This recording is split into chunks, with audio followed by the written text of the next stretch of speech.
Hola a todos y bienvenidos una semana más a Tiempos Raros. Yo soy Pedro Muñoz y hoy hablaremos de Grecia y su mitología. La mitología griega ha ejercido un influjo profundo e incomparable en la cultura occidental, desde los dramaturgos, artistas y filósofos de tiempos romanos, pasando por la gran recuperación del interés por la antigüedad en el Renacimiento, hasta llegar al presente. Todos se han visto inspirados por la sensacional herencia de la antigua Grecia. El origen de estos mitos es imposible de determinar, y no existe una versión más veraz que otra de estos relatos. En cambio, cada ciudad del antiguo mundo griego, que se extendía desde el sur de Italia, pasando por las islas del Egeo y el Adriático hasta la costa de Asia Menor, generó sus propios mitos. Ello puede dar pie a confusiones, puesto que hay muchas versiones diferentes y contradictorias de estas historias. Transmitido originariamente, adaptado y desarrollado por tradición oral, el canon básico de dioses y héroes ya estaba establecido cuando los mitos se plasmaron por escrito, aproximadamente en el 750 a.C. La literatura de esta época, en especial las epopeyas de Homero, la Ilíada y la Odisea, y las obras del escritor Hesíodo, constituyen nuestra fuente principal de conocimiento de los mitos griegos. La Ilíada dramatiza unos cuantos días al final de la mítica guerra de Troya, y la Odisea relata las aventuras del héroe Ulises cuando regresa a casa después de luchar en Troya. La Teogonia de Hesíodo es un poema que se ocupa de los orígenes del mundo y los dioses que lo rigen. Los mitos de la creación en la Teogonía muestran grandes afinidades con los mitos de la creación del Oriente Próximo. La mitología griega presenta muchas semejanzas con la indoeuropea y también se vio influida por ella o compartió sus mismas fuentes. Una vez hecha esta introducción, os voy a contar un poco de qué voy a hablar hoy. Os voy a contar sobre la palabra mito. Os voy a hablar del panteón olímpico. Os voy a también contar el mito de la creación y de cómo se creó a partir del caos. Os voy a hablar de la guerra de Troya. Os voy a contar los 12 trabajos de Hércules y por último el mito del rapto de Perséfone. Así que vamos a ello. Espero que lo disfrutéis tanto como yo preparándolo. Nuestra palabra mito procede del vocablo griego mitos, discurso. La significación del término cambió con el paso de los siglos. En los comienzos de la literatura griega, a mediados del siglo VIII a.C., mitos no significaba forzosamente relato ficticio. En torno al siglo V a.C., mitos se solían emplear en contraposición con la palabra logos, que también significaba discurso. Logos guardaba relación con el discurso racional y la escritura, mientras que mitos pasó a significar ficción o relato. La recitación poética, en que los poemas eran cantados por declamadores profesionales llamados rapsodas, fue una de las dos instituciones más importantes para la difusión del mito en la Atenas clásica. La otra era el teatro, uno de los mayores logros de la cultura ateniense. Un público de unas 16.000 personas se agolpaba para ver los profusos espectáculos, incluidas las bulliciosas comedias de Aristófanes, las grandes tragedias de Esquilo, Sófocles y Eurípides, cuyas obras abordaban casi en exclusiva mitos griegos. Estas obras se representaban en el teatro de Dioniso, en la vertiente sur de la Acrópolis, y formaban parte de los festivales de las grandes dionisíacas y de la Alenea, celebrados en honor de dicho dios. Eran festejos oficiales que combinaban la devoción religiosa y apasionantes diversiones con debates sobre la mitología y el papel de los dioses y los héroes en la vida ciudadana del siglo V a.C. Para los griegos, los relatos tradicionales que habían heredado no eran un simple objeto de creencia. Por ello, no los daban por sentados sin más. Su mitología era dinámica y se vio sometida a constantes interpretaciones y reinterpretaciones. La filosofía desempeñó en esa tarea un papel crucial. Los pensadores presocráticos desafiaron las creencias literales en la mitología y su moralidad. Empédocles, que escribió a mediados del siglo V a.C., se enfrenta a la mitología como un tipo de alegoría física. Para él, los dioses representan los 4 elementos básicos del mundo: Zeus es el fuego, Hera el aire, Hades la tierra y el poco conocido Nestis, el hambre, es el agua. El gran filósofo Platón mantuvo una actitud ambivalente frente a la mitología. La República desenmascara muchos mitos y sostiene que no deberían tener acomodo en una sociedad ideal. Homero y Hesíodo fueron especialmente culpables de presentar a dioses y héroes como seres débiles y vengativos. Platón no era partidario de proscribir todos los mitos, sino que se fueran minados y no apoyaran sino los que minaran y no apoyaran los valores correctos. Los dioses del Olimpo eran inconstantes y no se esperaba que velasen por los humanos todo el tiempo. Era incumbencia de la persona devota entablar contacto con una deidad, y uno de los más importantes medios de comunicación con ella era a través de sacrificios. En ritos oficiales como la Panatenea o las dionisíacas de la ciudad, los sacerdotes llevaban a cabo una ofrenda de sangre, la cisía. Ello podía implicar sacrificios animales. Imaginemos el aspecto, el sonido y el olor de las dionisíacas de la ciudad, cuando en el 333 a.C. se sacrificaron en honor a Dioniso 240 toros. Como la dedicatoria de ofrendas votivas y libaciones, ofrendas rituales de alimentos y bebidas, el sacrificio era una forma de buscar la aprobación y la protección de los dioses. El panteón olímpico. Se creía que las principales deidades habitaban en el monte Olimpo, que era la montaña más alta de Grecia, en el norte del país. Se los representaba con forma humana y a menudo como seres pendencieros. El dios y el supremo era Zeus, cuyo dominio era el cielo. Uno de sus hermanos, Poseidón, dominaba el mar. El otro, Hades, era el soberano del inframundo, el reino de los muertos. Su hermana Hestia era diosa del hogar y de la casa, y Demeter, cuyo nombre significa madre del grano, era la diosa de la agricultura. La hermana de Zeus, Hera, también fue su esposa. Engendraron a Ares, el dios de la guerra, a Hefesto, dios del fuego y la metalurgia, a Eva, dios de la juventud, y a Ilitia, diosa de los partos. Con Metis, Zeus engendró a Atenea, y con Demeter, a Perséfone, que se convirtió en la diosa del inframundo. La diosa cazadora virgen, Artemisa, y su hermano Apolo, dios de la música y la poesía, resultaron de la relación entre Zeus y la titán Leto. Con la divina Maya, Zeus tuvo a Hermes, el mensajero de los dioses, y con una mortal, Semele, engendró a Dioniso, dios del vino y del éxtasis religioso. La hija de Zeus, Afrodita, diosa del deseo, surgió de la espuma del mar. Del caos a la creación. Inicialmente, solo existía el caos, el vacío, del cual se formó Gaia, la tierra, junto con el Tártaro, el inframundo, Eros, el deseo, Erebo, la oscuridad del inframundo, y la noche, la oscuridad de la tierra.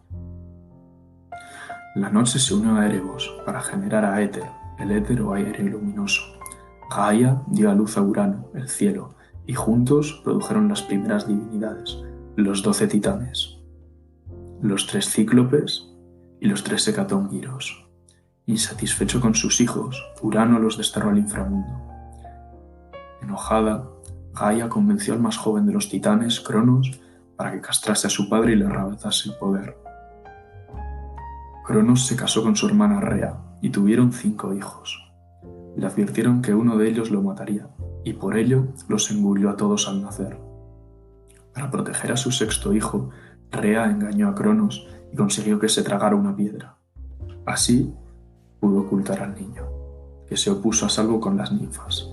Este niño fue Zeus, que al llegar a la edad adulta regresó y libró una tremenda lucha contra los titanes, la titanomaquia. Con la ayuda de los cíclopes, que habían sido puestos en libertad, y de los hecatónquiros, Zeus se alzó con la victoria. Obligó a Cronos a vomitar a sus hermanos y hermanas, y se erigió en rey de los dioses. La guerra de Troya. Los restos arqueológicos dan cuenta de que la ciudad de Troya, llamada Ilion o Ilium en la antigüedad, en el noroeste de Asia Menor, fue destruida en una guerra hacia el 1250 a.C. Fue tal vez la guerra entre griegos y troyanos de lo que dio pie a la Ilíada. aunque ignoramos a ciencia cierta si el mito de la guerra de Troya tuvo una base real. El problema se inicia cuando el rey y la reina de Troya, Príamo y Hécuba, abandonan a su hijo París para que muera, asustados por un vaticinio que asegura que el hijo destruirá la ciudad. París sobrevive, y al final es acogido de nuevo en su familia. Zeus plantea a París la tarea de juzgar quién de las tres diosas, Hera, Atenea o Afrodita, es la más bella. París escoge a Afrodita, que le ha prometido darle como esposa a la mujer más hermosa del mundo, Helena. París se fuga con Helena para disgusto de su marido, Menelao. En apoyo de este, los griegos ponen rumbo a Troya y presentan batalla para recuperar a Helena. Durante el asedio, Agamenón obtiene como botín de guerra a Criseis, hija de Crises, sacerdote troyano de Apolo. Apolo envía una plaga devastadora entre los griegos y Agamenón se ve forzado a devolver a Criseis. Ofendido, Agamenón le arrebata a Aquiles su premio de guerra, Briseis. Aquiles se enfurece y permanece malhumorado en su tienda, negándose a luchar, lo cual permite a los troyanos abatir a muchos griegos. Héctor, el hijo mayor de Príamo y Hécuba, mata a Patroclo, el amante de Aquiles, que había entrado en combate vistiendo la armadura de Aquiles tratando de intimidar a los troyanos. A Aquiles lo persiguen los pesares y el sentimiento de culpa, y se lanza a la batalla, resuelto a vengarse. Persigue a Héctor rodeando por 3 veces las murallas de Troya, lo mata en combate cuerpo a cuerpo y pasea su cadáver por la ciudad arrastrándolo detrás de su carro. Príamo suplica poder dar digna sepultura a su hijo, y los dioses enfurecidos intervienen y fuerzan a Aquiles a que devuelva el cuerpo. Aquiles muere cuando una flecha de París lo alcanza en su único punto vulnerable, el talón. Los griegos ganan la guerra mediante un estratagema de Ulises. Construyen un caballo gigante de madera hueca en el que se ocultan los mejores guerreros, mientras que la flota se hace la mar como en retirada.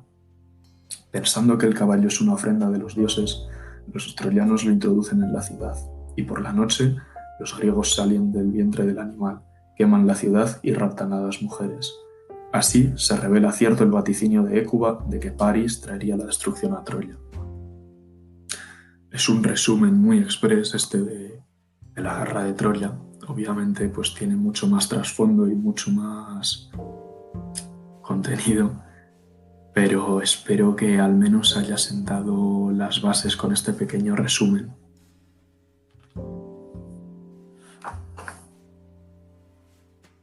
Los 12 trabajos de Heracles. El león de Nemea. El león que aterrorizaba a Nemea tenía una piel tan dura que ningún arma podía traspasarla. Heracles lo aturdió con un golpe de su maza antes de estrangularlo, y a partir de entonces vistió su piel como protección. La hidra de Lerna. La hidra, serpiente de agua de 9 cabezas, echaba en los pantanos de Lerna. Cada vez que Heracles le cortaba una cabeza a la serpiente, crecían 2. Así que, después de cortarle una cabeza, Heracles cauterizó el muñón con el fuego de una antorcha, para impedir que volvieran a crecer otras cabezas. La cierva de Cerinea. Heracles debía apresar a la cierva desarmado. Esta tenía pezuñas de bronce y cuernos de oro. Vivía en el monte Cerinea y estaba consagrada a la diosa Artemisa. Tras seguirle los pasos durante un año, Heracles la apresó gracias a una red. El jabalí de Erimanto. Heracles consiguió encadenar a este jabalí, que era tan temible que cuando lo vio Euristeo quedó aterrorizado y se ocultó dentro de una urna de bronce. Los establos de Augias. Los establos del rey Augias nunca habían sido limpiados y acumulaban mucha suciedad. Heracles tenía que adecentarlos en un solo día, una tarea que solo pudo cumplir desviando 2 ríos cercanos para que atravesaran los establos y arrastraran consigo todas las inmundicias. Los pájaros del lago Estinfalos. Estas aves que comían hombres tenían picos, garras y alas de hierro. Heracles los ahuyentó del lago Estinfalos haciendo sonar címbalos y lanzándoles flechas. El toro de Creta. Este toro monstruoso aterrorizaba a Creta. Solo Heracles fue capaz de dominarlo y capturarlo vivo. Las yeguas de Diomedes. Diomedes alimentaba sus yeguas salvajes con carne humana. Heracles mató a Diomedes y ofreció su cuerpo a las yeguas, que se aplacaron y pudieron ser domadas fácilmente. El cinturón de Hipólita. Heracles venció a las combativas amazonas para robar el cinturón de su reina, Hipólita. el ganado de Gerión. Gerión era un monstruo de 3 cabezas que custodiaba su ganado, auxiliado por Orto, un perro de 2 cabezas.